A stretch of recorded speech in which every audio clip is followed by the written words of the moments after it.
بسم اللہ الرحمن الرحیم۔ آج آپ کو میں نے بتانا ہے کہ ظہر کے اذکار کیا ہیں۔ ظہر کی نماز کے اندر اور ظہر کی نماز کے بعد کون کون سے ذکر آپ کریں گے تو 5 کام آپ کے ہو جائیں گے۔ نمبر 1، اگر مقروض ہیں تو قرضہ اتر جائے گا۔ نمبر 2، اگر آپ کسی ملک کا ویزا لگوانا چاہتے ہیں تو وہ لگ جائے گا، یورپ جانا چاہتے ہیں یا کسی جگہ پہ بھی جانا چاہتے ہیں۔ نمبر 3، اگر آپ کی تنخواہ کم ہے، باہر کے ملکوں میں بیٹھی ہیں تو آپ تنخواہ کو بڑھانا چاہتے ہیں تو اس کو پڑھیں۔ اگر اس طریقے سے جس طریقے سے آج میں نے یہ وظیفہ بتانا ہے، آپ نے کنجوسی نہیں کرنی، دوسروں کو شیئر کرنا ہے، خود کریں بھلا کریں گے تو ہو جائے گا آپ کا بھی بھلا۔ چوتھے نمبر پر کمال کا ہے کہ اللہ کے قریب ہونے کے لیے آپ کو قرب نصیب ہوگا اللہ کا، یہ والا۔ اور 5ویں نمبر پر شادی کی جو پریشانی ہے نا، جن کے یہاں بچیوں کی شادیاں نہیں ہو رہی، یا آپ والدین ہیں آپ سن رہے ہیں تو آپ کے بچوں کی شادیاں نہیں ہو رہی، پرابلم ہے شادیوں کی، ٹینشن ختم ہو جائے گی، یہ والے کام کریں۔ اب کرنا کیا ہے؟ سب سے پہلے تو آپ نے یہ تسبیح اپنے پاس رکھنی ہے، کوئی بھی تسبیح آپ اپنے پاس رکھیں اور آ جانا آپ نے مصلی۔ اگر آپ مسجد میں ہیں تو مسجد میں تو مصلی کی ضرورت نہیں ہے، صفیں بچھی ہوتی ہیں، کلین بچھے ہوتے ہیں۔ اگر آپ گھر میں ہیں، خواتین ہیں یا مرد گھر میں نماز پڑھ رہے ہیں تو مصلی کے اندر ایک چیز آپ نے ذہن میں رکھنی ہے کہ مصلی پاک ہونا چاہیے۔ بعض دفعہ ایسا ہوتا ہے کہ بچے چھوٹے ہوتے ہیں، وہ شوشو انہوں نے اس کے اندر کیا ہوتا ہے، پیشاب کیا ہوتا ہے، وہ آپ کے مصلی پہ آ کے بیٹھ جاتے ہیں، آپ کو پتہ بھی نہیں چلتا کہ یہ ناپاک ہو گیا۔ بچے کا یا کسی بڑے کا سب کا پیشاب جو ہوتا ہے وہ ناپاک ہی ہوتا ہے۔ تو ہمارے گاؤں کے لوگ یہ سمجھتے ہیں کہ جو بچوں کا پیشاب ہوتا ہے وہ ناپاک نہیں ہوتا، حالانکہ یہ ان کی سوچ غلط ہے۔ بچے کا پیشاب جو ہے وہ بھی ناپاک ہی ہوتا ہے۔ اب کرنا کیا ہے؟ آپ نے قبلے کی طرف منہ کر کے ایک دعا پڑھنی ہے۔ یہ دعا آپ کے 5 کام کر جائے گی۔ دعا آپ نے پڑھنی ہے، اللہم اکفنی بحلالک عن حرامک واغننی بفضلک من سواک۔ جب آپ اس کو ایک مرتبہ پڑھیں پھر نیت فرمائیں سنتوں کی، 4 سنتیں ادا کرنی، اور یہ 4 سنتیں جو ہے یہ موقدہ سنتے ہیں، یہ آپ نے زندگی میں کبھی نہیں چھوڑنی، جو مرضی ہو جائے، آپ کے اوپر سے گھوڑے دڑا دیے جائے، آپ نے یہ سنتے کبھی نہیں چھوڑنی۔ اب کرنا کیا؟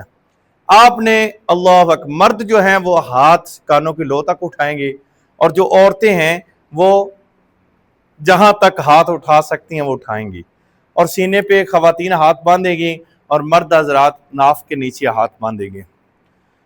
تو اس کے بعد آپ نے ثنا پڑھنی ہے، 7 سورہ فاتحہ پڑھنی ہے، 7 کوئی سورت ملانی ہے، کم از کم 4 صورتیں آپ کو یاد ہونی چاہیے۔ اس کے بعد آپ نے رکوع میں چلے جانا ہے۔ رکوع کے کرنے کے بعد سمیع اللہ لمن حمیدہ، ربنا لک الحمد یا ولک الحمد، دونوں لفظ جو مرضی بول لو، دونوں حدیث میں ہیں۔ اس کے بعد جو دعا ہے نا وہ آپ نے کبھی نہیں چھوڑنی، ہر نماز کے اندر نہیں چھوڑنی، حمدن کثیرن طیبن مبارکن فیہ۔ اگر آپ نہیں پڑھتے نا تو سمجھ لو آپ کنجوس ہیں، آپ کنجوس ہیں، آپ خیانت کر رہے ہیں۔ یہ دعا کو ضرور پڑھیں، حمدن کثیرن طیبن مبارکن فیہ، یہ دعا ضرور پڑھیں۔ اس کے بعد آپ نے چلے جانا ہے سجدے میں۔ سجدے میں آپ نے 7 مرتبہ سبحان ربی الاعلی پڑھنا ہے، پھر بیٹھ جانا ہے، پھر دوسرے سجدے میں بھی 7 مرتبہ، پھر کھڑے ہونا ہے دوسری رکعت کے لیے، تو آپ نے یہ الحمد شریف اور 7 کی سورت ملانی ہے۔ پھر رکوع میں جا کے پھر سمیع اللہ لمن حمیدہ، ربنا لک الحمد ربنا ولک الحمد، جو مرضی جس مسلک کے بھی آپ تعلق رکھتے ہیں، حمدن کثیرن طیبن مبارکن فیہ، یہ دعا نہیں بولنی، یہ حدیث سے موجود ہے۔ سرکار نے کتنی پیاری دعا بتائی ہے۔ یار کنجوسی کرتے ہیں ہم نماز کے اندر بھی، اور نماز سکون کا نام ہے، خشوع اور خضوع کا نام ہے۔ ہم اللہ اکبر سجدے کے سجدہ مارتے رہتے ہیں اور سکون کے ساتھ نماز پڑھیں۔ خواتین ایک چیز کا خیال کر رہے نا تو میں سمجھتا ہوں ان کی ہر نماز قبول ہے۔ خشوع اور خضوع کے ساتھ خواتین نماز پڑھتی ہیں، لیکن غلطی ان سے یہ ہو جاتی ہے، ایک تو دوپٹہ بریک لیا ہوتا ہے، دوپٹہ موٹا ہونا چاہیے جس سے بال نظر نہ آئے۔ نمبر 2، اتنے بازو پہنے ہوتے ہیں، حالانکہ یہ بھی ستر عورت کے اندر ہے، بازو اتنے پہننے چاہیے اور نماز پڑھتے ہوئے۔ اس کے بعد آپ نے بیٹھ جانا ہے تشہد میں. تشہد میں بیٹھ کے آپ نے درود شریف نہیں پڑھنا، صرف تشہد پڑھ کے کھڑے ہو جانا ہے، اور پھر اس کے بعد الحمد شریف کو سورت، پھر رکوع میں وہی الفاظ، پھر آپ نے دوسری. اچھا 4 رکعتیں آپ نے ادا کر لی ہیں. آپ بیٹھ کے ہیں تشہد میں چوتھی رکعت میں. اب یہاں پر بیٹھ کے آپ نے کیا پڑھنا ہے؟ التحیات للہ والصلوات، یہ پڑھ لیا. اس کے بعد درود شریف، درود ابراہیمی. درود ابراہیمی کے بعد دعا جو ہے رب جعلنی مقیم الصلاۃ ومن ذریتی ربنا وتقبل دعا، یہ ہم عام روٹین میں پڑھتے ہیں. لیکن جس بندے نے یہاں 7 دعائیں کی نا، 7، اس کے 7 کام ہو گئے. کیوں نہیں دعا کرتے یہاں پہ؟ اللہ کے محبوب نے یہاں دعا پڑھنے کا حکم دیا ہے، اور یہ دعائیں معصورہ ہے جو ہم ربی جعلنی پڑھتے ہیں.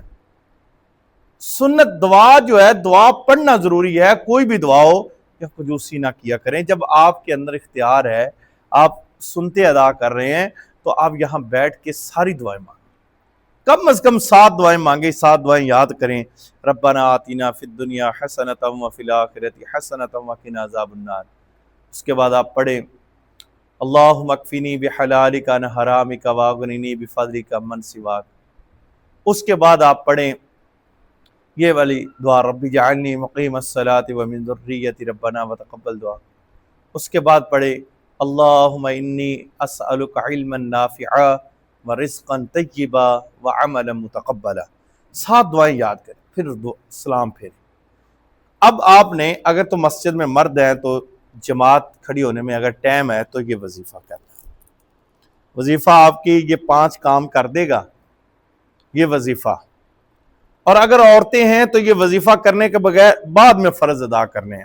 ایک تسبیح پس پڑھنی ہے، یا رحمان یا سلام، یا رحمان یا سلام، یا رحمان یا سلام، یا رحمان یا سلام، یا رحمان یا سلام، یا رحمان یا سلام. کمال کا وظیفہ ہے.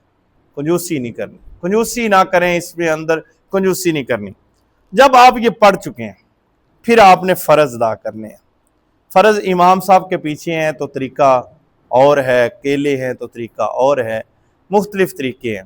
اس کا وظیفہ انشاءاللہ اگلی ویڈیو میں کہ آپ فرض ادا کیسے کریں گے ظہر کے، اور اس کے اندر آپ نے کیا پڑھنا ہے اور کس طریقے سے وہ دعائیں پڑھنی ہے، ابھی یہ خود پڑھیں اور آگے لوگوں کو شیئر بھی کریں.